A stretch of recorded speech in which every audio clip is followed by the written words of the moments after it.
Hi everyone. आप सुन रहे हैं कहानी इश्क मुर्शिद, मेरे यानी कि दिव्या सिंह चाहत के साथ। तो चलिए शुरू करते हैं। भाग 4। हाँ लाडो, अभी अभी उन्हीं लोगों का फ़ोन आया था। उन्हें आज भी अपना वादा याद है। उन्हें हमारी सिया और अपने घर की बहू याद है। राधे श्याम जी का इतना कहना था कि सिया, जिसकी आंखों में एक चमक तो वही होठों पर कानों तक छूती मुस्कुराहट फैल गई थी, और वो वहाँ से दौड़ते हुए तुरंत उस घर से बाहर निकलकर अयोध्या की उन तंग गलियों में दौड़ पड़ी थी। तो वही पीछे रह गए राधे श्याम जी भी उसे इस तरह से भागते देख मुस्कुरा दिए थे। लेकिन निर्मला जी अभी भी खामोश और किसी सोच में डूबी हुई थी।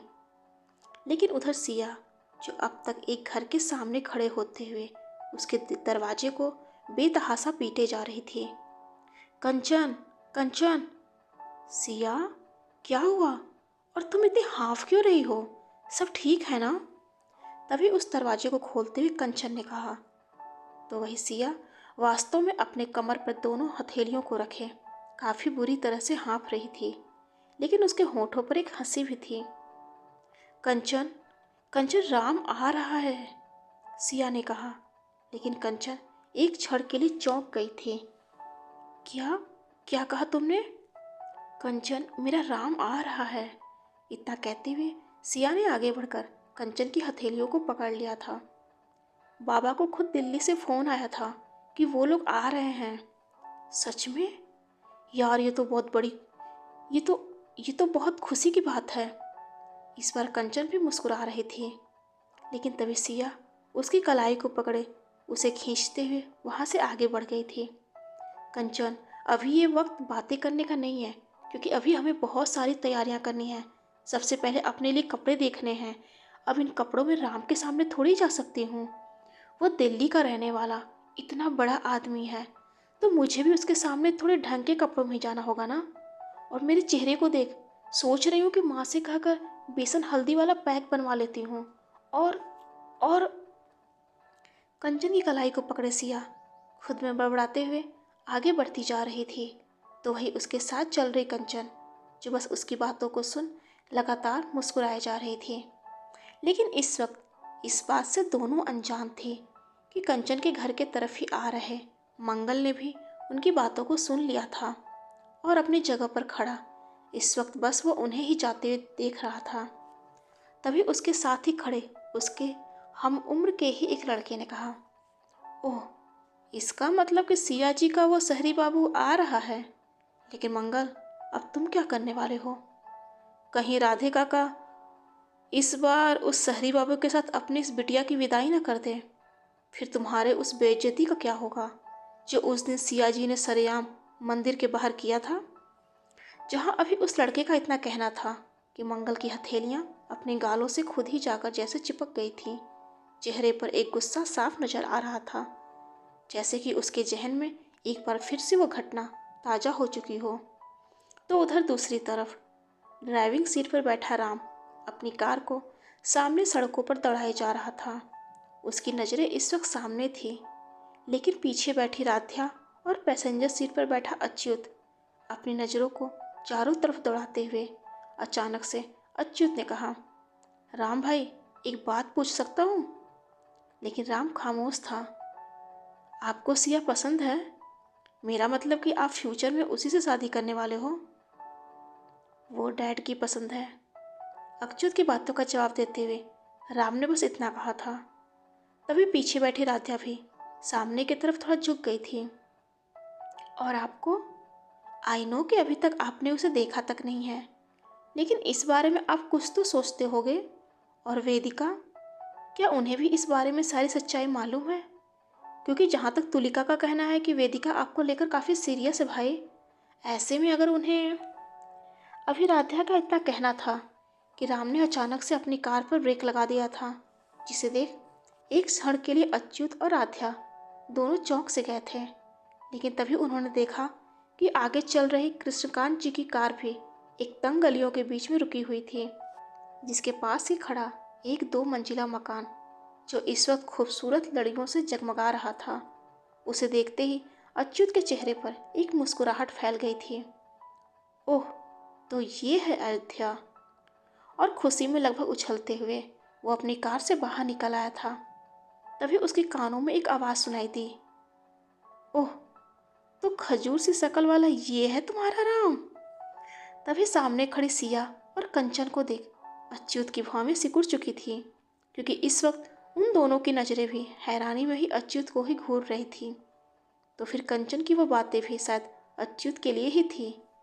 लेकिन अच्युत कुछ कहता उससे पहले ही सामने राधे श्याम जी से गले मिलते हुए कृष्णकांत जी ने कहा, Achyut my boy, come this side. And Ram कहाँ है? तब तक ड्राइविंग सीट से बाहर निकलते हुए राम को देख कंचन के साथ साथ सिया की भी नज़रें अपलक उसके ऊपर ही ठहर सी गई थी। ओह माय गॉड, ये कितना हैंडसम है यार, एक बार फिर से कंचन ने कहा। लेकिन उसकी बातों को सुन पास ही खड़ा अच्युत थोड़ा चिढ़ सा गया था। तो वही सिया जिसके होंठ बंद थे लेकिन नज़रें एक टक राम पर ही टिकी हुई थी। तभी राम की भी नज़रें उसकी नज़रों से जा टकराई थी, जिसे देख सिया की पलकें झुक गई थी। लेकिन ना जाने क्यों राम की आंखों में इस वक्त एक चमक था, और वो एक नज़र उसे ऊपर से नीचे की तरफ देखते हुए आगे खड़े कृष्णकांत जी की तरफ बढ़ गया था और नीचे झुकते हुए राधे श्याम जी के पैरों को छू लिया था। बंदा संस्कारी भी है, एक बार फिर से कंचन ने कहा। लेकिन सिया की नज़रें अभी भी नीचे जमीन को घूर रही थी, फिर भी होठों पर एक मुस्कुराहट थी। तभी कार की पिछली सीट से राध्या को बाहर निकलते देख कंचन ने इस बार थोड़ी मायूसी से कहा, यार ये कितनी खूबसूरत लग रही है, और इसके कपड़े देख बिल्कुल शहरों वाले हैं, क्रॉप टॉप, और हे इसका घाघरा देख कितना कीमती लग रहा है। इसके घाघरे के आगे मेरा घाघरा ऐसा लग रहा जैसे अम्मा ने आज सुबह ही पूरे घर में इससे पोछा लगाया हो।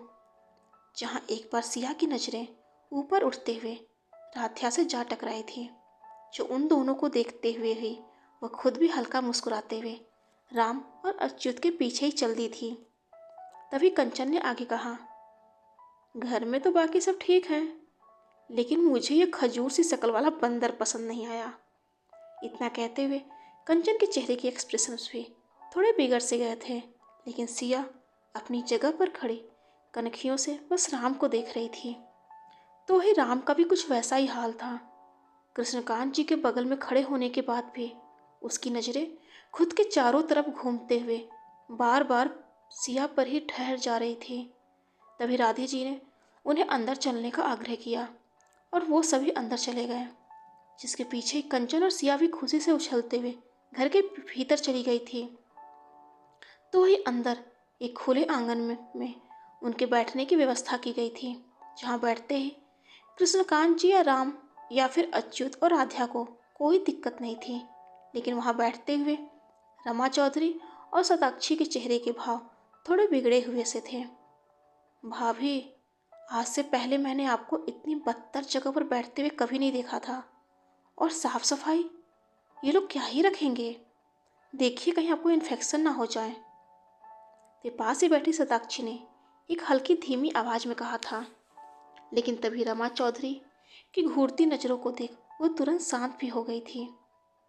तो वही कृष्णकांत जी, जो इस वक्त राधे जी की हथेलियों को पकड़े हुए बैठे थे, अपनी नज़रों को चारों तरफ दौड़ाने के बाद पास ही खड़े निर्मला जी की तरफ देखते हुए कहा, भाभी जी, अभी तक हमारी बेटी सिया कहीं नजर नहीं आ रही, कहाँ है, जरा बुलाइए उसे।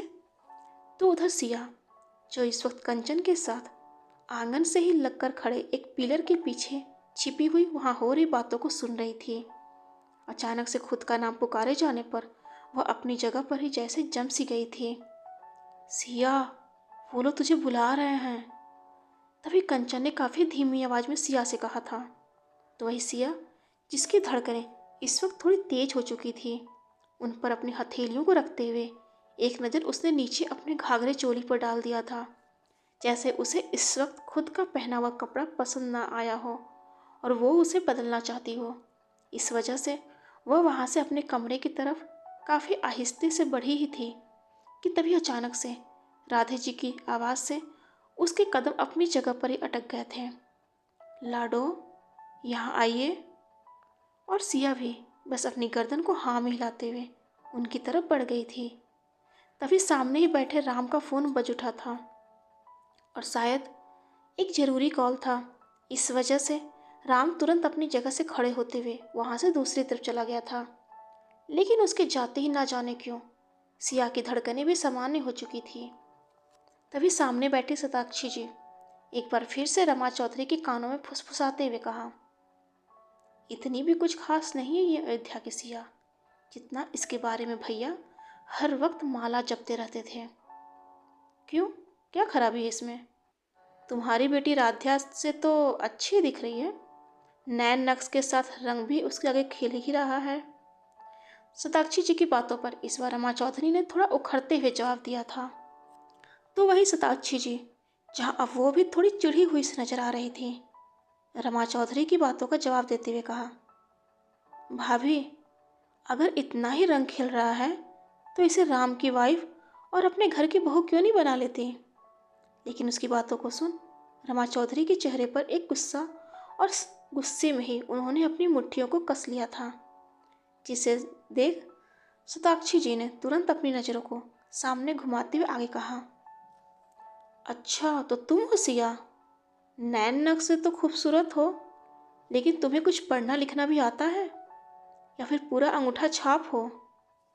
अरे नहीं नहीं शताक्षी, मेरी लाडो इंग्लिश मीडियम से 12वीं की परीक्षा पास की है और गणित में तो इसने पूरे 100 में 100 लाए हैं।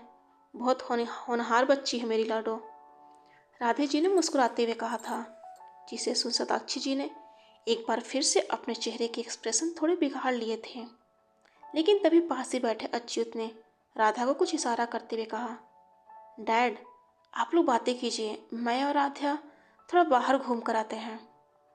हाँ हाँ क्यों नहीं बेटा जी, सिया बेटा इन लोगों का ख्याल रखना, तभी राधे जी ने कहा, जिस पर सिया ने अपनी गर्दन को हाँ में हिलाते हुए राधा और अच्युत के साथ ऊपर टेरेस पर चली आई थी। लेकिन ऊपर खुद को अकेला देख अच्युत सिया के ठीक सामने खड़े होते हुए कहा, तो तुम हो सिया? हाँ, हम ही सिया हैं, सिया ने कहा था। लेकिन उसकी बातों को सुन अच्युत के चेहरे पर एक व्यंग्यात्मक मुस्कान फैल गई थी। हम? और यहाँ पर कितनी सिया हैं? या फिर कहीं इंग्लिश मीडियम के चक्कर में आपकी हिंदी थोड़ी कमज़ोर तो नहीं रह गई? उसे हिंदी में भी पूरे 96 मिले थे। तभी पीछे से आती एक सख्त आवाज़ को सुन अच्युत की नज़रें सिया के पीछे घूम गई थी, जहाँ इस वक्त अपने दोनों हाथों को आपस में बांधे खड़ी कंचन उसे ही एकटक घूर रही थी। लेकिन उसे देखते ही अच्युत भी थोड़ा उखड़ सा गया था। तुम, उस वक्त तुमने मुझे क्या कहा था? खजूर कहा था ना? नहीं, बिल्कुल नहीं, मैंने तो आपको खजूर की शक्ल वाला बंदर कहा था, कंचन ने कहा, जिसकी बातों को सुन अच्युत पूरी तरह से चिढ़ चुका था। लेकिन राध्या के चेहरे पर एक ठहाकों वाली हंसी गूंज उठी थी, तो वही सिया भी मुस्कुरा रही थी। तभी कंचन ने इस बार थोड़ा सीरियस होते हुए कहा, देखिए सहरी बाबू, आप हमारे मेहमान हैं और हमारे यहाँ मेहमान भगवान होते हैं। हाँ, थोड़ी बहुत मजाक मस्ती भी हो जाती है, लेकिन हमारी बातें बुरी लगी हैं तो हमें माफ़ कीजिएगा।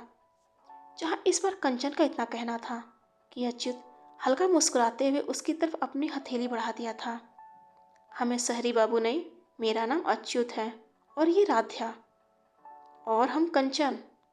अच्युत की हथेलियों पर अपनी हथेलियों को रखते हुए कंचन ने कहा, अब हम लोग दोस्त हैं तो चलिए आपको अपनी अयोध्या घुमा कर लाते हैं, जिसे देखते ही आप इसके दीवाने न हो गए तो हमसे कहिएगा।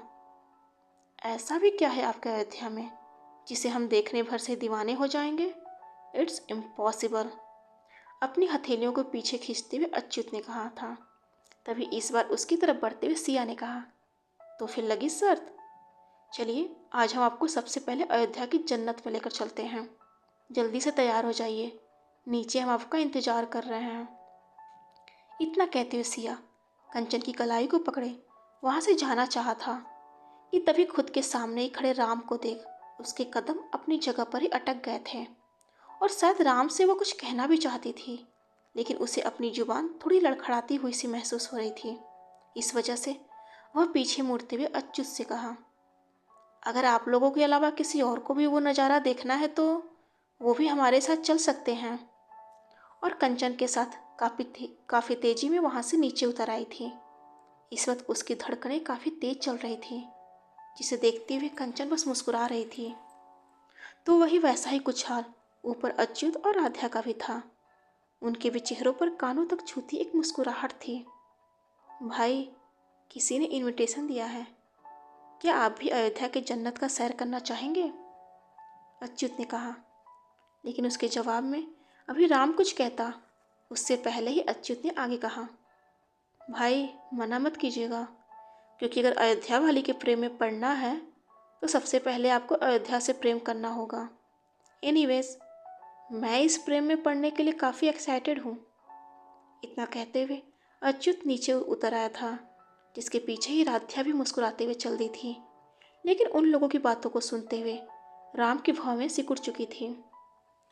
डियर फ्रेंड्स, आज के लिए बस इतना ही, लेकिन अगले भाग में जल्दी मुलाकात होगी। और हाँ, अगर आपको मेरी स्टोरी पसंद आई है तो प्लीज़ लाइक, कमेंट और मेरे चैनल को शेयर और सब्सक्राइब जरूर कीजिएगा। हर हर महादेव।